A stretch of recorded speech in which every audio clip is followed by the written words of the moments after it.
L'homme à la flûte et sa gazelle, tout un symbole encore de nos jours à l'entrée du Koutamakou.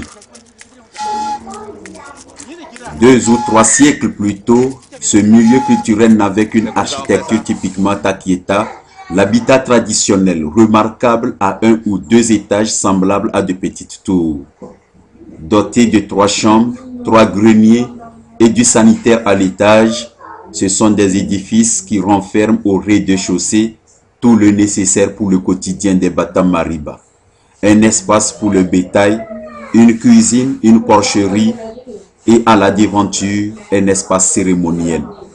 Reconnu ainsi par l'esthétique de son architecture atypique, le takieta, soit au toit plat, soit au toit de chaume conique, est à la fois technique, utilitaire et symbolique. Unique en son genre, il est le résultat du génie créateur des Bata Mariba, ce qui façonne la terre, ou les bons maçons, traduit littéralement selon les anthropologues. Mais aujourd'hui, Koutamakou ne garde plus de son authenticité que de vieilles tatas. Ce paysage évolutif, vivant et représentatif des traits de son peuple n'a plus évolué. De nouvelles tatas se construisent très rarement.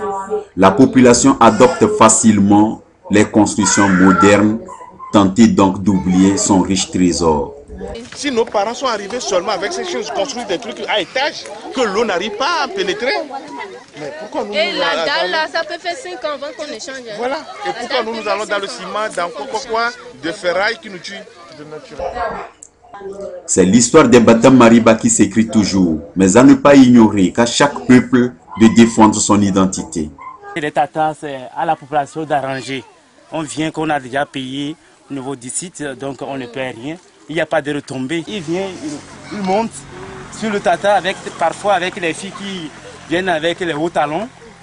Ça trouve nos maisons, on doit les réparer. Bon, rien ne tombe et on dit que c'est à l'État. La maison, c'est une portée privée. Comme on le voit actuellement, le vrai est mélangé de l'ivraie. Il y a beaucoup de ces constructions, soit en banco, qui sont couvertes de tôle, ou alors en briques en ciment qui sont couvertes de tôle, qui se construisent beaucoup plus. Donc cela entame vraiment l'authenticité même de ce site. C'est un problème réel qui se vit sur le terrain. Et pourtant, les bons maçons sont toujours là. Nous interrogeons donc les gens, les populations. Ce phénomène-là est dû au fait que de plus en plus le matériau, je vais parler du bois, donc qui entre en grande partie dans la construction de la tata, devient de plus en plus rare. Il est très difficile de trouver de nos jours donc ces bois-là qui permettent de construire la tata. Il faut aller soit au bord de la rivière Kéra, soit sur les montagnes, et c'est très pénible. Cependant, vu la valeur de ce site et le message qu'il véhicule, aucune raison ne pourrait justifier son péril. Il faut dès maintenant des actions urgentes.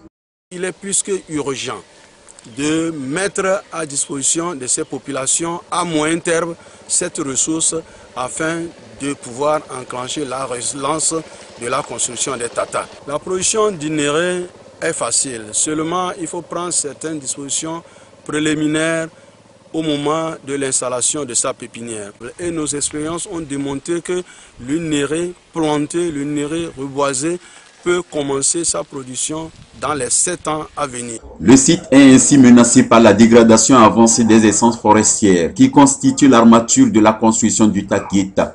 Et si l'on n'agit pas dès aujourd'hui, c'est le modernisme qui prendra le dessus aux grandes dames de ce riche patrimoine.